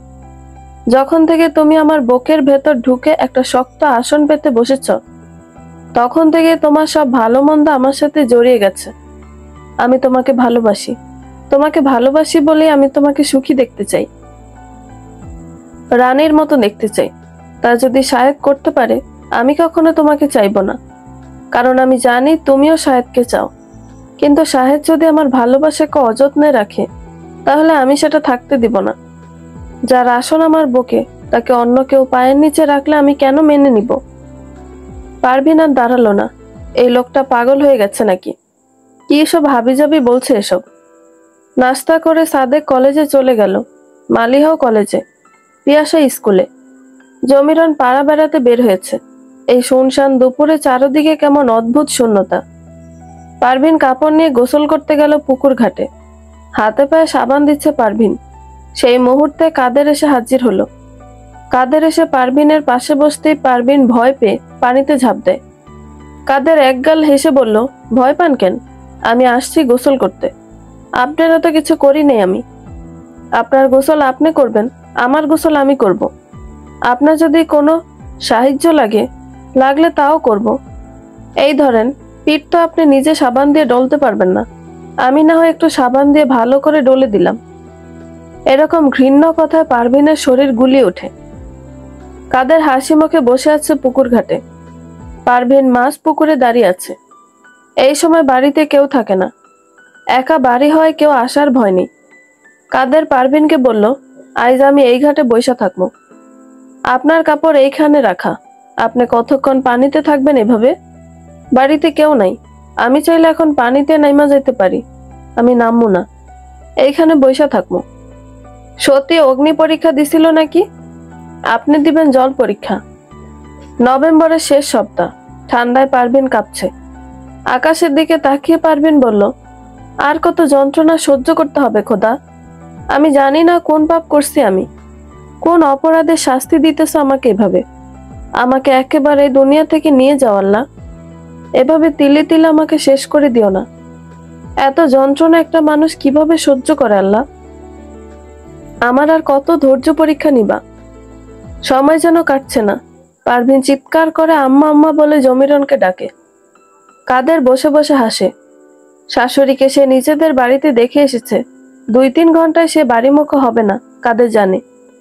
আশেপাশের কোথাও কারো কোনো সাড়া পাওয়া গেল না। পারভিন অন্য কোনো পাশ দিয়ে উঠে যেতেও পারছে না। ঘরে ঢুকতে গেলে কাদের সামনে এসে দাঁড়ায় যদি তখন? তাছাড়া ভেজা কাপড়ে শরীরের সব অঙ্গ স্পষ্ট হয়ে উঠবে। কাদেরের পশু দৃষ্টি পারভিনকে শেষ করে ফেলবে। পানিতে দাঁড়িয়ে পারভিন দোয়া ইউনুস পড়তে লাগলো। সূর্যের আলো ধীরে ধীরে মলিন হচ্ছে। একটি রৌদ্রোজ্জ্বল দিন আস্তে আস্তে সমাপ্তির দিকে যাচ্ছে। আসরের আজান হয়েছে বেশ খানিকক্ষণ হলো। পারভিনের দাঁত কপাটি লেগে আসছে। বাড়ির বাহিরে রাস্তায় বাইকের শব্দ শোনা যাচ্ছে। পারভিন সচকিত হয়। সাদেক স্যার আসছে নাকি? এই মুহূর্তে সাদেক স্যারকে পারভিনের কাছে ফেরেশতার মতো মনে হয়। কাদের হর্নের শব্দ শুনে পুকুর পাড়ে জঙ্গলে ঢুকে গেল। জঙ্গলের মধ্যে দিয়ে হাঁটা চলার রাস্তা আছে। কাদেরের মনে ভীষণ আনন্দ। শালার বউকে সে একটু একটু করে খেলিয়ে খেলিয়ে বড়শিতে গাঁথবে। কতদিন ধরা না খেয়ে থাকবে, এত সোজা? কাদের যার দিকে তাকিয়েছে তাকে নিজের করে ছেড়েছে সবসময়। সাদেক বাড়ি ঢুকে দেখে পারভিন পুকুরে। দৃষ্টি অবনত করে সাদেক ঘরে চলে গেল। পারভিন ভেজা কাপড় বদলে ঘরে এলো। মাথা ধরে আছে তার। 1 কাপ গরম চা খাওয়ার জন্য রান্নাঘরে যেতে হবে এখন। পারভিনের অস্বস্তি হচ্ছে। ঘরে কেউ নেই। চা বানালে মাস্টারকেও দিতে হবে। বিকালে তিনি রং চা খান। পারভিন তার মুখোমুখি হতে চায় না, সেজন্য আজকে চা বানাতে গেল না। পিয়াসা ফিরল স্কুল থেকে। পারভিন মেয়েকে ভাত দিতে গিয়ে ভাবল, সাদেক চারকে তো চা দেওয়া হলো না। পিয়াসাকে দিয়ে পাঠিয়ে দিবে। 2 কাপ চা বানানোর জন্য পানি বসালো পারভিন। তার শরীরের ভেতরে কেমন যেন করছে পারভিনের। গলা খুসখুস করছে। ক্লান্ত শরীরটাকে পারভিন যেন জোর করে টেনে নিয়ে যাচ্ছে। সাদেক জানালার পর্দা সরিয়ে দেয়। পারভিনকে অন্যরকম মনে হচ্ছে না। কেমন টলমল পায়ে হাঁটছে যেন। জমিরন মালিহা কেউ ঘরে নেই। সাদেক সাহস করে বাহিরে এলো। পারভিনের থেকে কিছুটা দূরত্বে দাঁড়ায় সাদেক। একটা সবুজ শাড়ি পরে পারভিন চা বানাচ্ছে। সাদেকের বুকের ভেতর কেমন ধুকপুক করছে। এই মানুষটা তার হলে কি এমন ক্ষতি হবে এই দুনিয়ার? সেই তো রোজ নিয়ম করে সূর্যাস্ত হবে, সূর্যোদয় হবে, নদীতে জোয়ার আসবে, ভ্রমর ফুলে উড়ে বেড়াবে, দিন শেষে রাত্রি নামবে। কোনো কিছুরই তো ব্যতিক্রম হবে না। অথচ এই মানুষটা তার না হলে তার জীবনের স্বপ্ন হারিয়ে যাবে। উদ্দেশ্যহীন পথিকের মতো সে হেঁটে বেড়াবে জীবনের পথে। দিকহারা নাবিকের মতো হাতড়ে বেড়াবে বন্দর। পারভিন পেছনে তাকাতেই দেখে সাদেক দাঁড়িয়ে আছে। পারভিন এদিক ওদিক তাকায়। ভয় করছে তার। সাদেক বলল, ভয় পেও না আমাকে। তোমাকে এমন লাগছে কেন? শরীর ঠিক আছে? পারভিন জবাব দিল না। চায়ের কাপ নিয়ে ঘরে চলে গেল। একটু পর পিয়াসা এসে চা দিয়ে গেল সাদেককে। মাগরিবের আগ মুহূর্তে জমিরন আর মালিহা বাড়িতে এলো একসাথে। কলেজ থেকে মালিহা সাবিহার বাড়ি গিয়েছিল। রাতে পারভিনের ভীষণ জ্বর এলো। গা কাঁপিয়ে উথাল পাতাল জ্বর এলো পারভিনের। কম্বল মুড়ি দিয়ে পারভিন শুয়ে রইল। সকালে পারভিন ঘুম থেকে উঠল ভীষণ জ্বর গায়ে। টলমল পায়ে পারভিন রান্নাঘরে ঢুকলো। সংসারে বউদের শরীর খারাপ হোক আর যাই হোক, তাকে চুলার পারে না পেলে গৃহকর্ত্রীর মেজাজের পারতুঙ্গে উঠে যায়। পারভিন রান্নাঘরে বসে টের পেল সারা শরীর গুলিয়ে বমি আসছে তার। ছুটে গিয়ে পারভিন বমি করে। সাদেক বের হয়ে আসে। জমিরন মেয়েকে নিয়ে কম্বলের নিচে শুয়ে আছে। বাহিরে ভীষণ ঠান্ডা, কুয়াশায় মরে যাচ্ছে সবকিছু। কনকনে ঠান্ডা বাতাসে পারভিনের দাঁতে দাঁত লেগে যাচ্ছে। বালতি থেকে মগে করে এক মুখ পানি এগিয়ে দেয় সাদেক পারভিনকে। পারভিনের সারা শরীর কাঁপছে ততক্ষণে শীতে, খিদায়, জ্বরে। গতকাল সকালে নাস্তা করেছে, তারপর এখন পর্যন্ত কষ্টে, লজ্জায়, ভয়ে পারভিন আর খায়নি কিছু। এত অপমান আল্লাহ তাকে কেন করলো? সে তো কোনো অন্যায় করেনি, তাহলে প্রতি পদক্ষেপে এত পরীক্ষা কেন দিতে হচ্ছে? কেন কাদেরের মতো একটা নরকের কীটকে তাকে এত ভয় পেতে হচ্ছে? তার স্বামী যদি তাকে একটু বুঝতো, তাহলে তো কেউ আর তার দিকে নোংরা হাত বাড়াতে সাহস পেত না। এসব ভেবে কষ্টে পারভিন কিছু খেতে পারেনি। সাদেক দেখলো পারভিন কেমন বেহুশ হয়ে যাচ্ছে। দ্রুত এগিয়ে গিয়ে পানি দিয়ে পারভিনকে কুলকুচি করায় সাদেক। পারভিনকে কোনো মতে ধরে মালিহাকে ডাকে সাদেক। এত আরামে কম্বলের নিচে শুয়েছে মালিহা, তারা সেখান থেকে বের হতেই ইচ্ছে করছে না। জমিরন বলল, যা গিয়ে শুই না হয়, কেন ডাকে? এরা হাতে রাখন লাগবো। মা, আমার বাইরে হইতে মন চায় না। এই শীতে কোন পাগলে বাহিরে যায়? এখন কিছুতেই বাইর হবো না, তুমি গিয়ে শুনে আসো। পাগল নি, এইরকম শীতের মধ্যে বাইর হইতে পারবো না, শুয়ে থাক। কেউ এগিয়ে আসছে না দেখে সাদেক পারভিনকে কোলে তুলে নেয়। পাখির মতো একটা মানুষ, এত হালকা কেন? ঠিক মতো খাওয়া দাওয়া করে তো? পিয়াসা পড়ছে বসে, মাকে এরকম দেখে পিয়াসা ভয় পায়। কি হয়েছে মায়ের? সাদেক বলল, কিছু হয়নি পিয়া, তোমার মা সেন্সলেস হয়ে গেছে। ওনার ভীষণ জ্বর।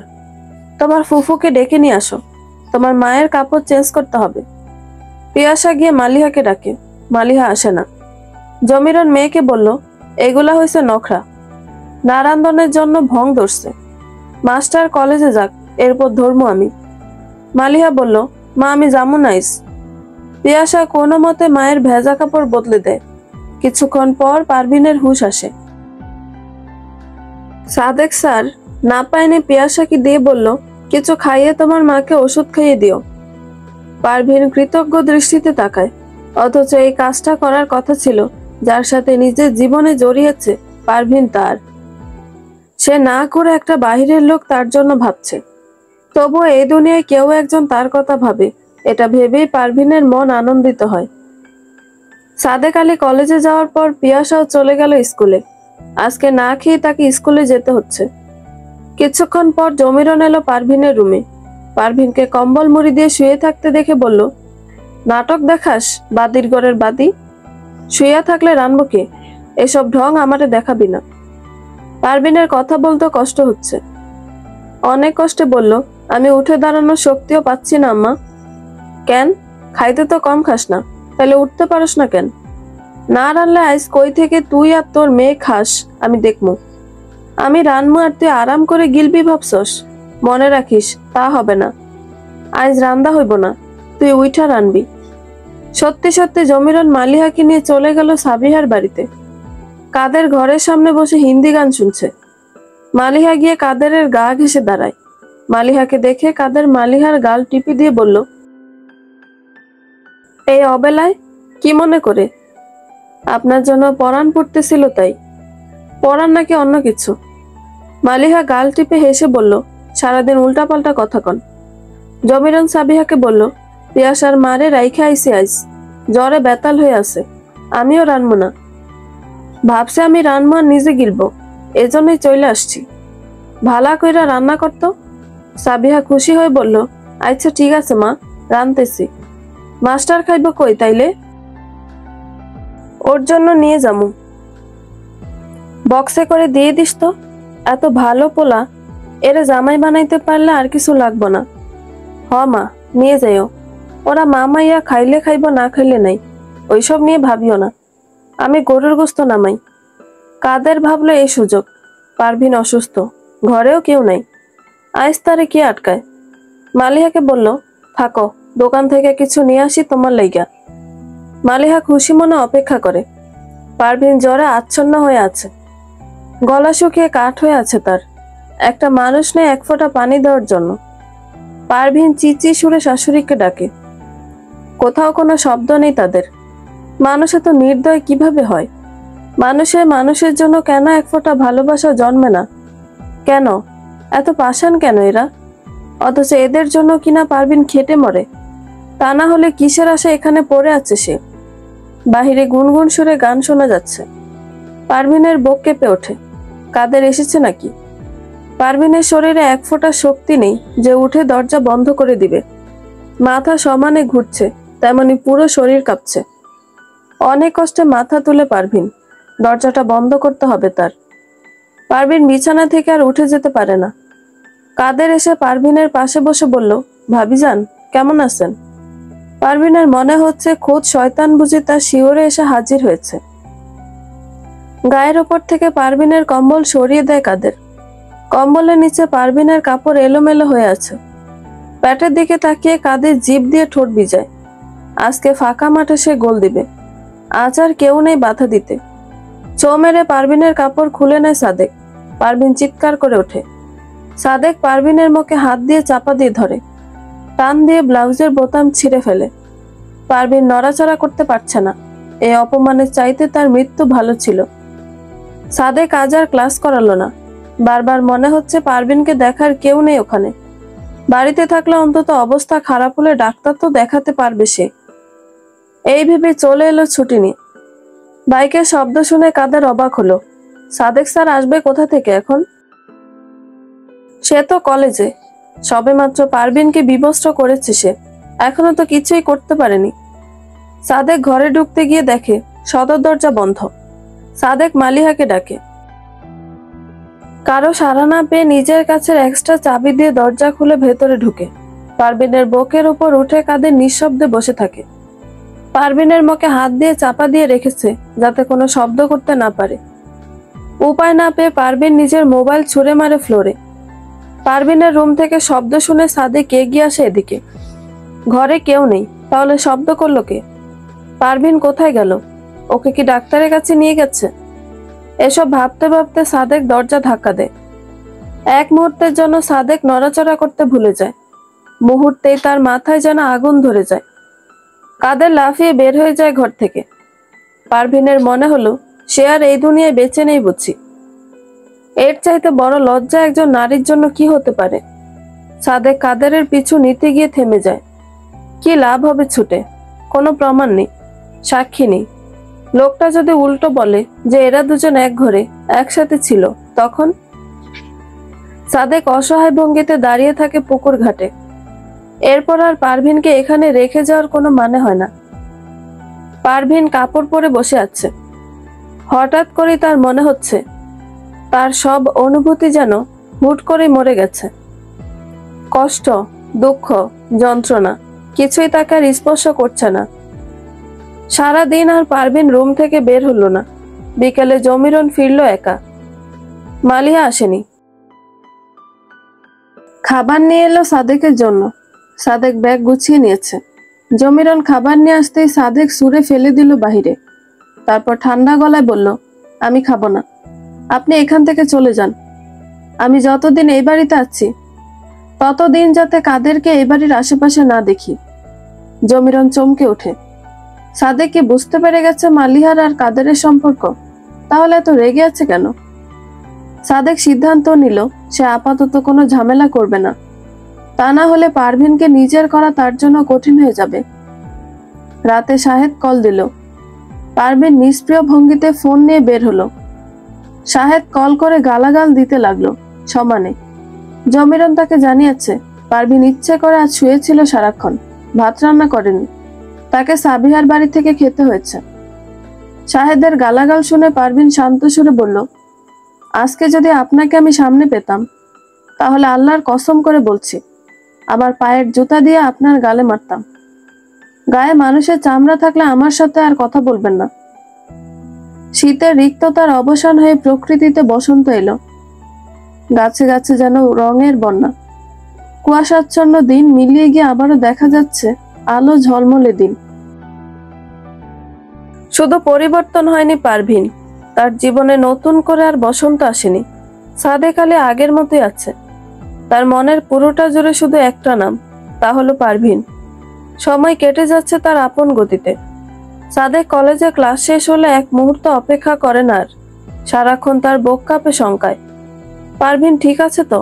এই চিন্তায় সাদেকের সবকিছু থমকে যায়। পারভিন সে যেন পাথরের মূর্তি, কোনো অনুভূতি নেই তার।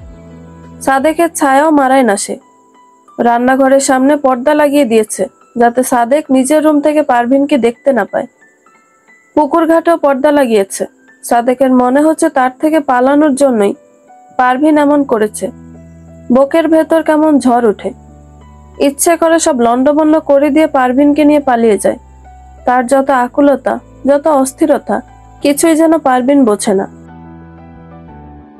এত নির্লিপ্ত কিভাবে থাকে একটা মানুষ? নিয়ম মেনে দিন কেটে রাত আসে, সময় কেটে যায়। বসন্ত পেরিয়ে গ্রীষ্ম এলো। পহেলা বৈশাখের দিন কলেজের কয়েকজন কলিগের সাথে সাদেক ঘুরতে বের হলো। অনেকক্ষণ ঘুরে ফিরে একটা রেস্টুরেন্টে বসলো খাবার খাওয়ার জন্য। সাদেক রেস্টুরেন্টের ওয়াশরুমে গেল প্রস্রাব করার জন্য।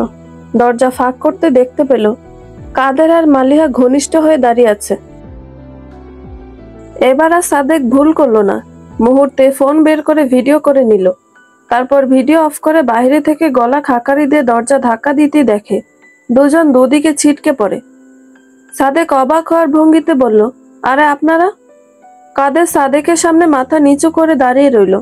সেদিনের পর কাদের আর সাদেক ঘরে থাকাকালীন শ্বশুর বাড়ি যায়নি।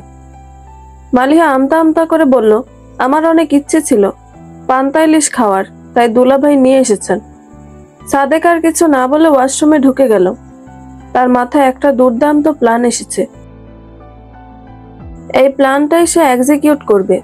রাতে খাওয়ার পর সাদেক জমিরনকে বলল তার সাথে কথা আছে। জমিরন ভাবলো সাদেক হয়তো মালিহাকে বিয়ে করার কথা বলবে, কিন্তু সাদেক যা বলল তা শুনে জমিরন চমকে ওঠে। সাদেক কিনা পারভিনকে বিয়ে করতে চাইছে।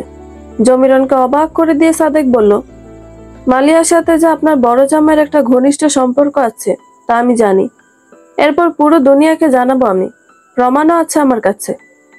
আপনাদের কাছে পারভিনের কোনো দাম নেই, অথচ তাকে পেলে আমি বেঁচে যাই। আপনার ছেলে তাকে চায় না। এই পরিবারে আপনারা কেউই তাকে চান না। তাকে আমাকে ভিক্ষা দিন, তা না হলে আমি আপনাদের জীবন ধ্বংস করে দিব। জমিরন নিজের রুমে গিয়ে শাহেদকে কল দিতে গেলেন। পরক্ষণে মনে হলো তার শাহেদের ফোন হারিয়ে গেছে। জমিরন চোখের ওপর দেখতে পেল সাবিহা আর তার বাচ্চাদের দুর্দশা। সময় মতো ছোট মেয়েকে তিনি শাসন করেননি। থলের বেড়াল বের হয়ে যাওয়ার আগেই তাকে থলেতেই মেরে ফেলতে হবে। জমিরন সিদ্ধান্ত নিল লাগলে পারভিনকে তুলে দিবে সাদেকের হাতে। তবু এই ব্যাপারটা গোপন রাখতে হবে তার, তা না হলে সবকিছু হারাবেন। সাবিহা সংসার ভেঙে যাবে। তার বড় মেয়েটা বোকাশোকা বলেই চোখের সামনে ঘটে যাওয়া ঘটনার কিছুই বুঝতে পারছে না। কিন্তু ছোট মেয়েটাও তার আদরের। দুই মেয়ের জীবনটাই নষ্ট হয়ে যাবে। ছোট মেয়েটা যে কখনোই কাদেরকে বিয়ে করবে না তা তিনি জানেন। জমিরনের ইচ্ছে করলো মালিহাকে গিয়ে উত্তম মধ্যম দেয়। রাগে হন হন করে মালিহার রুমে গেলেন। মালিহা মাকে দেখে বলল, মা দেখো দুলাভাই কি দিয়ে গেছে, আসো খাই। কাদের দুইটা পার্সেল হালিম দিয়ে গেছে। জমিরন ভাবলো শুধু শুধু মেয়েকে বকাঝোকা করে কি লাভ। যে খাওয়াচ্ছে সেও তার মেয়ের জামাই, যে খাচ্ছে সেও তার মেয়ে। রাগারাগি করে কি লাভ। তাছাড়া পারভিনকে এমনিতেও তো তার পছন্দ না, তাকেই বরং বের করে দিবে বাড়ি থেকে। খেতে খেতে জমিরন মালিহাকে বলল, সাদেক জেনে গেছে তোর আর কাদেরের ব্যাপার। মালিহা তেমন কোনো প্রতিক্রিয়া না দেখিয়ে বলল, জানারই কথা। এক ঘরে থাকি যখন। জমিরন ভাবলো পারভিনও জানে, সাদেকও জানে। দুজনকে যদি সরিয়ে দেওয়া যায় তাহলে আর কেউ জানবে না। কয়দিন পর কাদের দেশের বাইরে চলে গেলে মালিহাকে দেখে শুনে বিয়ে দিয়ে দিবেন। জমিরন সাদেককে জানালো সে চাইলে পারভিনকে বিয়ে করতে পারে। পারভিনের সাথে এমনিতেও শাহেদের বিয়েটা বৈধ নেই। তিনি তো শুনেন শাহেদ কল দিয়ে গালাগালির মধ্যে প্রতিদিনই পারভিনকে তালাকের কথা বলে। তালাক সর্বদা সব অবস্থায় কার্যকর হয়ে যায়। সব ভেবে সেই রাতেই সাদেক আর জমিরন পরিকল্পনা করে ফেলল। পরদিন সকালে জমিরন পারভিনকে তার ওষুধের প্রেসক্রিপশন দিয়ে বলল তার জন্য ওষুধ নিয়ে আসতে, সাথে পিয়াসাকেও নিয়ে যেতে বাজারে। পারভিন পিয়াসাকে নিল না সাথে।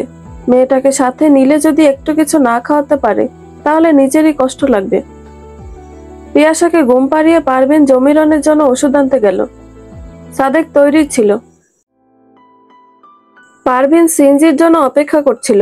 সেই মুহূর্তে একটা খালি সিনজি এলো। পারভিন সিনজিতে উঠে বসে। একটু পরে সাদেকও উঠে সেই সিনজিতে। পারভিন যখন বুঝতে পারলো সাদেক তাকে নিয়ে যাচ্ছে, তখন চিৎকার করেও কোনো লাভ হলো না। কিছুক্ষণ কান্নাকাটি, চিৎকার চেঁচামেচি করে পারভিন যখন শান্ত হলো, তখন সাদেক পারভিনকে কিছু রেকর্ড শোনায়। শাহেদের সেই রাতের ভয়েস মেসেজ সাদেক নিজের ফোনে রেকর্ড করে রেখেছিল, ডিলিট করার আগে। পারভিন হতবিহ্বল হয়ে তাকিয়ে রইল। এসব কি শুনছে সে? কিন্তু তার মেয়েকে যে পাষাণপুরীতে রেখে এসেছে। সাদেক বলল, পিয়াসাকে আমি কিছুদিন পরে নিয়ে আসবো পারভিন। আগে আমার বাড়িতে ব্যাপারটা সামাল দিইনি। আমার বাবা মা ব্যাপারটা সহজে মেনে নিতে চাইবে না প্রথমে। আমি চাই না পিয়াসার সামনে সিন ক্রিয়েট হোক।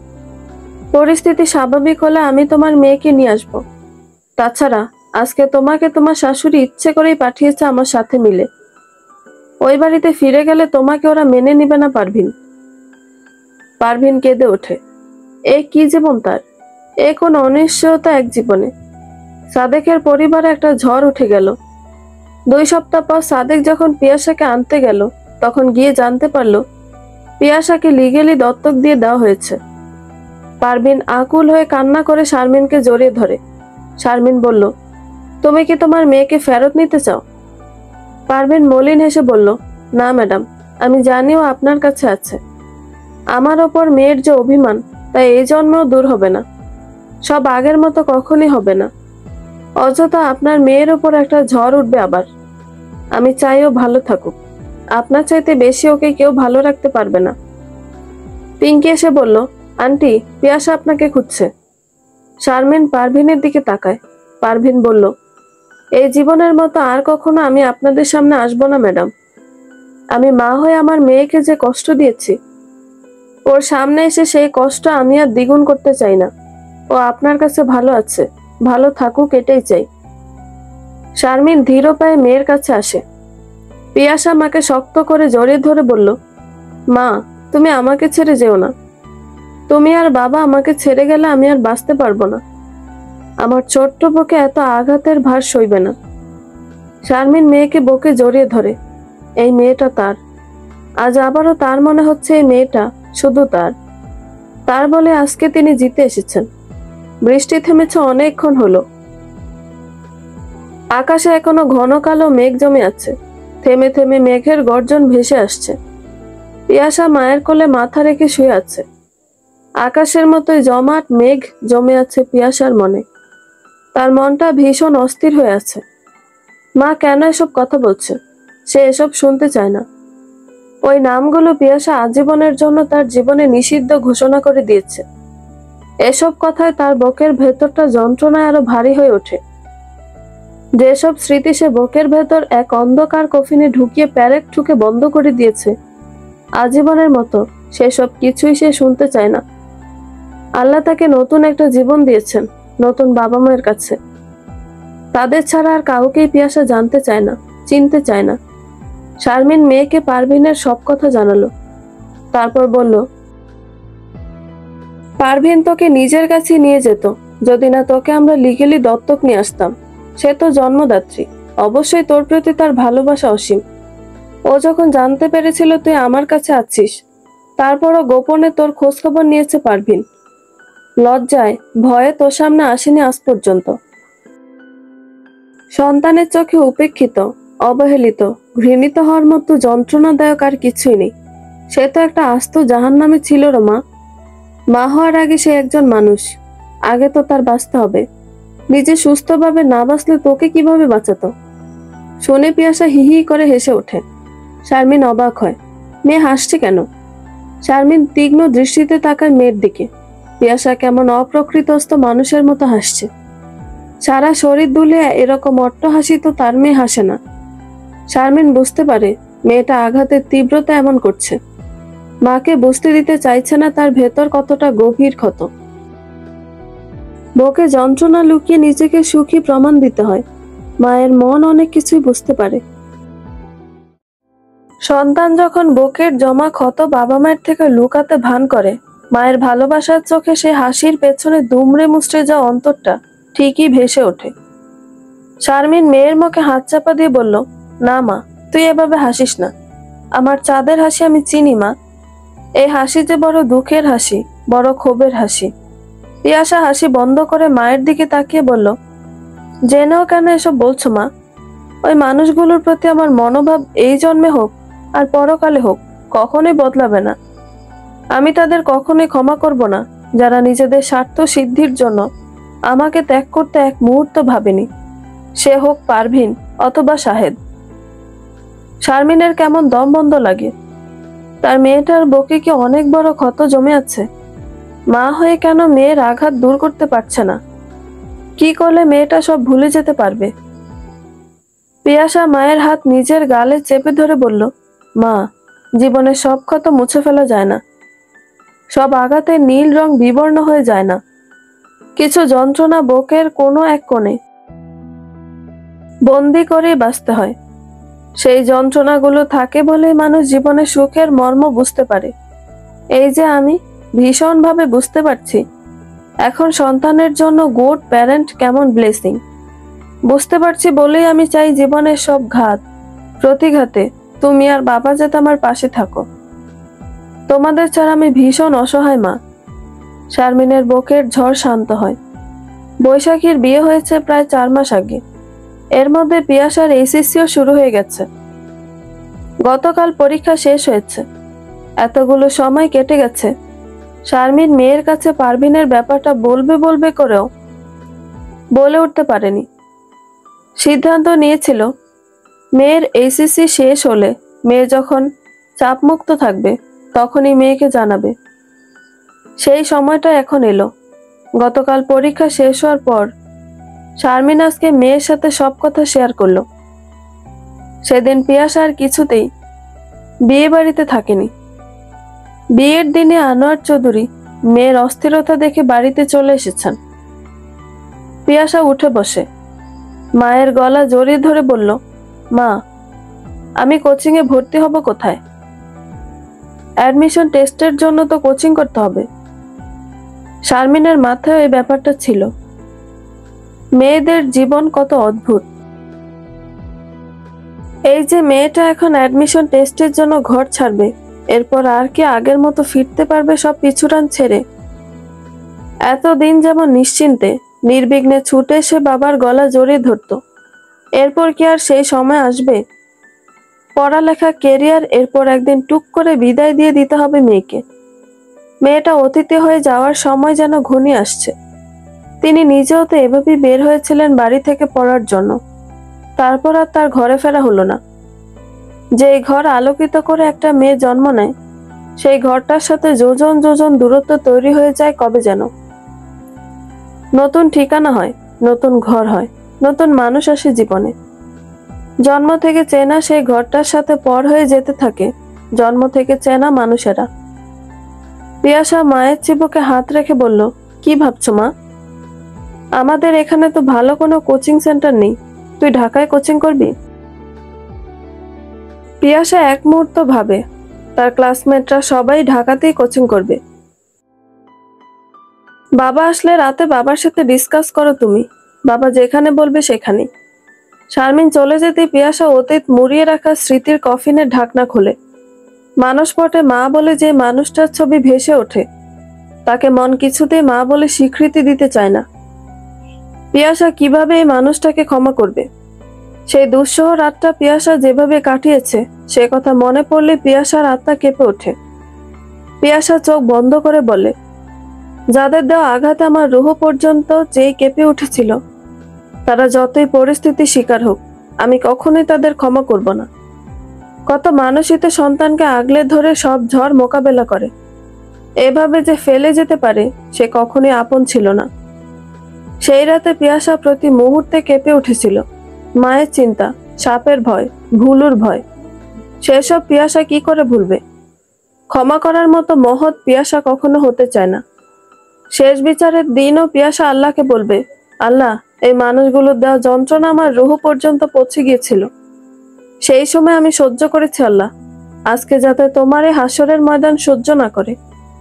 যারা এত নির্মমভাবে তাকে ক্ষতবিক্ষত করেছে, তাদের জন্য পিয়াসা এক ফোঁটা সহানুভূতি অনুভব করে না। নিজেকে পাথর করতে অনেক কষ্ট হয়েছে পিয়াসার, আর ভাঙবে না সে, কিছুতেই না। হতে পারে তিনি ভীষণ বাজে পরিস্থিতিতে ছিল, কিন্তু পিয়াসা নিজে কি ভালো পরিস্থিতিতে ছিল তা কি ভেবেছে? সেই ঝড়ের রাতে ভুলুর আক্রমণ থেকে পিয়াসা যখন পালিয়ে এসেছিল, সেই দুঃস্মৃতি এখনো পিয়াসাকে তাড়া করে। সব কি এত সহজে ভুলে যাওয়া যায়? তিনি যেমন নিজের পরিস্থিতি শিকার, পিয়াসাও তেমন। তার পরিস্থিতি যদি তাকে পিয়াসার থেকে দূরে যেতে বাধ্য করেছে, তাহলে পিয়াসার পরিস্থিতিও তাকে ক্ষমা না করতে শিখিয়েছে। তাদের দুজনের জীবনে সবচেয়ে বড় ভিলেন তাদের ভাগ্য। তাছাড়া এখন তিনিও নিজের জীবনে ভালো আছেন, পিয়াসাও বাবা মাকে নিয়ে ভালো আছে। কারো জীবনের ছায়া কারো উপর নেই, সেখানে পিয়াসা তাকে ক্ষমা করুক আর না করুক, তাতে তার কোনো অসুবিধা হওয়ার কথা না। পিয়াসা তার জীবনের হারিয়ে যাওয়া সেই অধ্যায়, যে অধ্যায় তার জীবনের পরীক্ষা সিলেবাসের বাহিরে। জীবনে চলার পথ যখন আলাদাই হয়ে গেছে আজীবনের জন্য, সেখানে ক্ষমা করুক আর না করুক, কার কি? রাতে খাওয়ার টেবিলে বাবা মেয়ে একত্রিত হয়। পিয়াসা বাবার দিকে তাকায়। বাবাকে ভীষণ ক্লান্ত লাগছে। বাবার হাতের ওপর হাত রেখে বলল, কি হয়েছে বাবা, এমন লাগছে কেন তোমাকে? আনোয়ার চৌধুরী মেয়ের মাথায় হাত রেখে বলল, তুই কোচিং এর জন্য দূরে চলে গেলে আমি কিভাবে বাঁচবো বাবা? তুই ছাড়া যে আমার এই ঘর অন্ধকার হয়ে যাবে। পিয়াসা হেসে বলল, পড়তে যাচ্ছি বাবা, আজীবনের জন্য যাচ্ছি না। তোর সিরাজ আঙ্কেলের সাথে কথা বলেছি, বুঝলি? তোর মা আমাকে বিকেলে জানিয়েছে। তখনই তোর আঙ্কেল কল করে, কথায় কথায় আমি জানাই তোর কোচিং এর কথা। তুই ঢাকাতেই কোচিং করবি, ওদের বাসায় থেকেই কোচিং করবি। তোকে হোস্টেলে দিলে আমি অস্থিরতায় নিঃশ্বাস নিতে পারবো না। তোর দেখাশোনা করার কেউ থাকবে না। শারমিন গ্লাসে পানি ঢালতে ঢালতে বলল, এটা তো সবচেয়ে ভালো সিদ্ধান্ত। আমিও নিশ্চিন্ত থাকতে পারবো তোকে নিয়ে। কি খাচ্ছিস না খাচ্ছিস, কেমন আছিস, সব দেখার জন্য রজনী আছে। তা না হলে অন্য কোথাও থাকলে কে তো যত্ন নিবে? পিয়াসার মাথা আসমান ভেঙে পড়ে। আবারও ওই বাড়িতে যেতে হবে? পিয়াসার চোখের সামনে সেই দিনটার স্মৃতি ভেসে ওঠে। হলুদ একটা লেহেঙ্গা পরে পিয়াসা বাবা মায়ের সাথে প্রথম আশারদের বাড়িতে বেড়াতে যায়। পিঙ্কির সাথে পিয়াসার ভীষণ ভাব হয়ে যাওয়ায় পিঙ্কি পিয়াসাকে নিয়ে ছুটে যায় ছাদে তাকে কবুতর দেখানোর জন্য। এত কবুতর দেখে পিয়াসার ভীষণ আনন্দ হয়। পিঙ্কি পিয়াসাকে ছাদে রেখে নিচে আসে। পিয়াসা যখন নিচু হয়ে বসে কবুতরকে আদর করছিল, মীরা এসে এক ফাঁকে উপর হয়ে বসে থাকা পিয়াসার লেহেঙ্গার টপসের ফিতা কেটে দেয়। পিয়াসাকে যে ওরা তিন বোন ভীষণ অপছন্দ করে, পিয়াসার তা বুঝতে বাকি ছিল না। আশার পিয়াসার সামনে বসেই কবুতরকে খাবার দিচ্ছিল, সেই মুহূর্তে দুর্ঘটনা ঘটে। টপস অনেকটা নেমে আসে গলা দিয়ে, পেছনের বাঁধন ছিঁড়ে যাওয়ায় আশার তাৎক্ষণিক উঠে সরে যায়। পিয়াসার খেয়াল হয় কিছুক্ষণ পরে। ভয়ে আতঙ্কে পিয়াসা ছুটে নেমে আসে ছাদ থেকে। কেউ জানে না কি ভীষণ লজ্জা অপমানের মুখোমুখি হয়েছে পিয়াসা সেদিন। লজ্জায় মাটির সাথে মিশে যেতে ইচ্ছে করছিল তার। তারপর থেকে আশারকে পিয়াসা ভীষণ ভয় পায়, অথচ এখন কিনা তাদের বাসায় গিয়েই থাকতে হবে। পিয়াসার বুকের ভেতর দ্রিম দ্রিম করে, কি করবে? সকালবেলা আশারের সাথে পিয়াসার দেখা হয়ে গেল। আনোয়ার আঙ্কেল পিয়াসাকে নিয়ে এসেছেন। মায়ের কাছে আসার গত রাতেই শুনেছিল পিয়াসা আসবে, এখানে থেকে কোচিং করবে। আশার পিয়াসাকে দেখে ভাবলো এখন থেকে তার বাড়িতে থাকা কমিয়ে দিতে হবে। এমনিতেও আশার বাড়িতে কম থাকে রাজনৈতিক কারণে, প্রায় তাকে বাড়িতে ফিরতে হয় 1টার দিকে। সকালে বের হয়ে রাতে বাড়ি ফেরে আসার পিয়াসা নিশ্চিন্তে থাকতে পারবে। তার জন্য মেয়েটা অস্বস্তিতে পড়ুক এটা আশার কখনোই চায় না। অ্যাজ এ জেন্টলম্যান সে চায় এই মেয়েটা নিশ্চিন্তে তার পোষা কৈতরের মতো ঘুরে বেড়াক এই বিশাল বাড়িটির আনাচে কানাচে। নিজের ভাবনায় নিজে হেসে ফেলে আশার। কৈতর, কি কিউট বিশেষণ। এই মেয়েটাকে কৈতর বলেই ডাকবে কোনো একদিন, দেখা যাবে কেমন রিয়েক্ট করে সে তখন। নিশ্চয় আশারের মাথা ফাটিয়ে দিবে। বন্ধুরা, গল্পটি ভালো লেগে থাকলে একটা লাইক করে দিবেন এবং গল্প সম্পর্কে কোনো মতামত জানানোর থাকলে কমেন্ট করতে পারেন। গল্পের বাকি অংশ শোনার জন্য চ্যানেলটি সাবস্ক্রাইব করে পাশেই থাকবেন। ধন্যবাদ সবাইকে, ভালো থাকবেন।